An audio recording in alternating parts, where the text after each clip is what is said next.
Assalamualaikum warahmatullahi wabarakatuh. Welcome back to my channel. Ketemu lagi bersama aku Bunda Yanti Lanita. Halo Bunda semuanya, apa kabar kalian yang ada di sana? Semoga dalam keadaan sehat walafiat ya. Semoga kesehatannya baik, kemudian keuangannya juga lancar ya Bun. Baiklah Bunda, pagi ini aku mau beres-beres dapurku. Ini dapurnya tuh udah berantakan banget. Sebenarnya dapurku tuh nggak berantakan, selalu berantakan karena kebetulan anakku nomor 2 itu tipe orang yang sangat aktif banget ya, bukan tipe anak yang cuek sama barang-barang perabot-perabotan itu, enggak. Jadi dia tuh kalau misalnya udah di dapur, itu udah nggak tahu lagi berantakan kemana.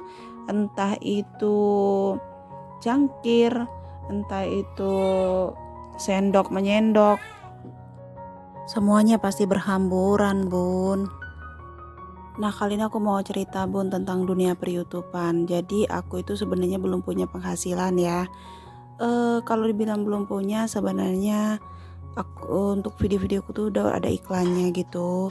Sebenarnya udah ada penghasilan, tapi penghasilannya itu belum bisa ditarik, belum bisa diambil. Kenapa? Karena aku harus memenuhi persyaratan terakhir, yaitu harus menunggu sampai pendapatanku itu sebesar $100. Untuk $1 aku nggak tahu sekarang ini berapa, kemungkinan 13.000 sampai 15.000 ya, aku nggak tahu. Nah kalau dikalikan 100 ya segitulah nominalnya. Nah untuk sekarang ini nominalnya itu masih jauh banget Bun dari $100 itu. Terus akhir-akhir ini aku tuh galau, terus sempat juga bingung gitu. Sempat patah semangat juga Bun karena viewersnya itu makin lama makin nurun. Kayak video short aja yang biasanya itu ratusan, di atas 500 atau bahkan 1000, 2000 viewers, sekarang itu paling mentok 20, 70, 100 sekian. Nah itu tuh bikin aku jadi rada males ya. Cuman kalau nggak dikerjain juga aku ngerasanya bosan sendiri di rumah Bun, karena bagaimanapun juga kan ngonten atau nge-YouTube itu kayak sejenis hobiku yang terbaru gitu. Karena aku tuh kalau ngelakuin itu tuh kayak punya teman cerita aja, walaupun sebenarnya aku nggak punya lawan bicara ya. Apalagi kalau kalian yang sempet-sempetin buat komentar, itu aku seneng banget karena aku tuh ngerasa kayak punya temen di dunia nyata juga. Nah sebenarnya Bu, untuk bulan November ini YouTube itu punya kebijakan baru dan aku nggak ngerti apa. Cuman setelah aku tonton di beberapa channel YouTube yang ngebahas tentang itu, katanya sih ya, ini mudah-mudahan katanya di bulan November nanti iklannya akan naik, harga iklannya gitu loh, bakal naik gitu.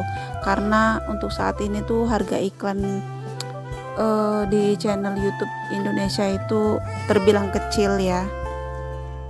Nah semoga saja ya Bun, semoga nanti ada pelangi setelah turunnya hujan. Karena alhamdulillah di sini juga udah mulai hujan. Begitu juga dengan dunia per-YouTubean, semoga nanti harga iklannya lebih naik, terus viewersnya juga naik juga ya Bun ya. Aku berharap sih $100-nya itu cepet didapat, karena bagaimanapun juga ya rasanya seneng aja. Ibaratnya itu kalau kita ngelakuin sesuatu kemudian kita mendapatkan reward, itu rasanya happy banget gitu kan.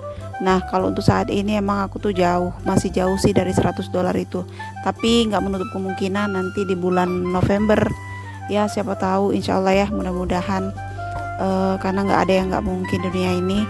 Semoga viewersnya langsung naik, langsung legit gitu. Nah untuk kalian yang YouTuber pemula ataupun yang senior juga, kalau nonton videoku ini boleh dong untuk sharing tentang YouTube, karena aku juga merupakan YouTuber pemula ya. Awal aku nge-YouTube itu bukan karena pengen ngedapetin uang atau penghasilan, tapi awalnya itu karena handphone yang kupunya itu memori handphonenya, RAM bawaan handphonenya itu cuma 3 giga aja, 3 GB aja. Jadi otomatis HP-nya itu berat gitu.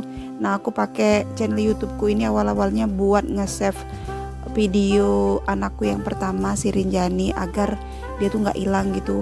Itu video-videonya. Kemudian video yang ada di galeri HP itu bisa aku hapus, teman-teman. Jadi makin lama kelamaan tapi aku tuh makin happy, makin enjoy. Untuk kontenku sendiri sebenarnya temanya tuh random ya, makanya mungkin penontonku juga itu nggak terfokuskan gitu. Kadang ada unboxing, kadang ada nembak, ada mancing, ada ngevlog jalan-jalan gitu, ada masak-masak juga, ada resep makanan juga gitu kan. Cuman sejak hamil tua kemarin, hamil anakku yang ketiga ini, kalau nggak salah itu usia kandungan 8 bulan, ya 8 bulan akhir ya, aku tuh mutusin buat bikin daily vlog ibu rumah tangga gitu. Semoga aku bisa tetap fokus walaupun nanti seandainya aku udah habis cuti ngajarnya, kemudian aku udah ngajar lagi, semoga aku masih bisa bikin daily vlog ibu rumah tangga seperti biasanya. Duh bun, ini jadi ceritanya tuh ngalur ngidul ya. Aku tuh happy karena bisa bikin vlog kayak gini, karena setiap harinya itu aku punya kesibukan. Memang sih yang namanya pekerjaan rumah itu selalu dikerjakan setiap hari, yang dikerjakan itu juga yang itu aja kan. Cuman karena ibarat kata itu kegiatannya tuh ku videokan, kemudian ada proses editingnya juga, ada proses dubbingnya juga, itu tuh bikin kayak lebih menarik, lebih menantang gitu. Terus tiba-tiba aku dapat notif komentar dari bunda-bunda sekalian, itu rasanya senang banget, happy banget. Apalagi ada beberapa yang sempat curhat gitu di kolom komentar, aku happy ya, aku senang kok, karena aku ngerasa ya ibu rumah tangga itu kan kerjaannya cuma itu aja ya, pasti ada rasa jenuh, rasa boringnya gitu. Kadang kalau misalnya kita mau curhat ke teman juga rada sungkan ya. Makanya aku tuh welcome banget untuk kalian yang mau sharing juga sama aku.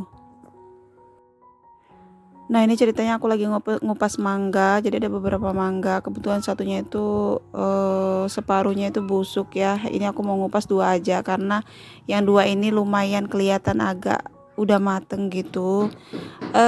Tapi karena mangganya tuh nggak terlalu manis, jadi terus cuacanya juga hari ini tuh panas, jadi mangganya sebelum dimakan mau aku masukkan ke dalam kulkas dulu, entar agak siangan sedikit baru kita keluarkan. Mohon maaf ya kalau aku ngedabingnya itu sambil ada suara agak berisik, karena itu bapakku di samping lagi benerin pabrik padi ya.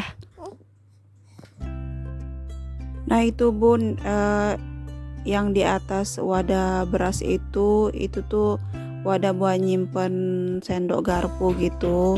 Emang sengaja aku taruh di situ karena anakku nomor 2 si kakak itu Hamizan itu biasanya suka ngamburin sendok sama garpu. Bukan cuma diamburin aja bun, kalau misalnya pintu dapurku itu kebuka biasanya dia tuh suka ngelempar barang gitu, makanya aku tinggikan.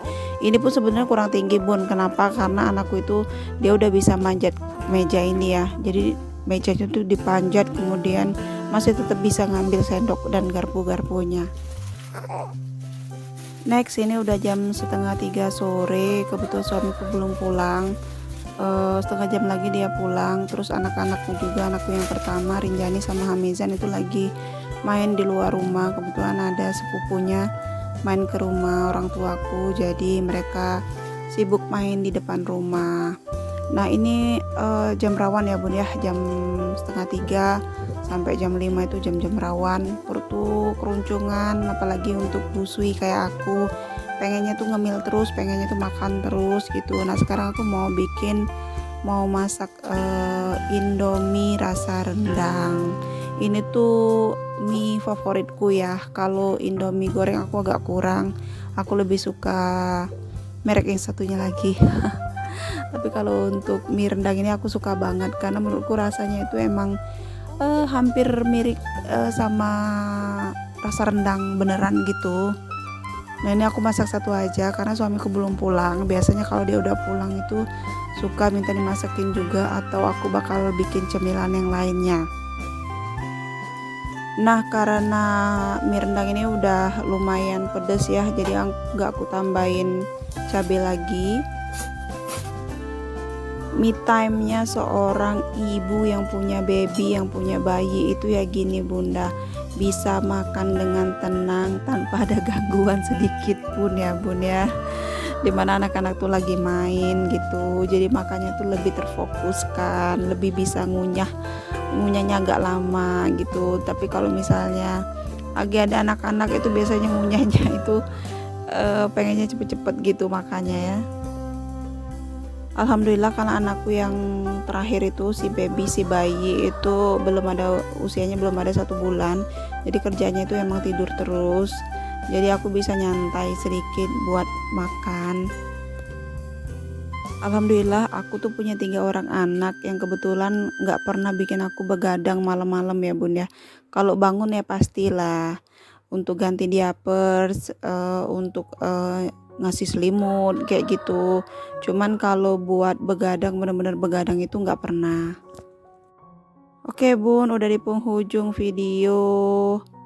Ceritaku nih terlalu panjang mungkin ya. Semoga kalian nggak bosan dengan ceritaku ini.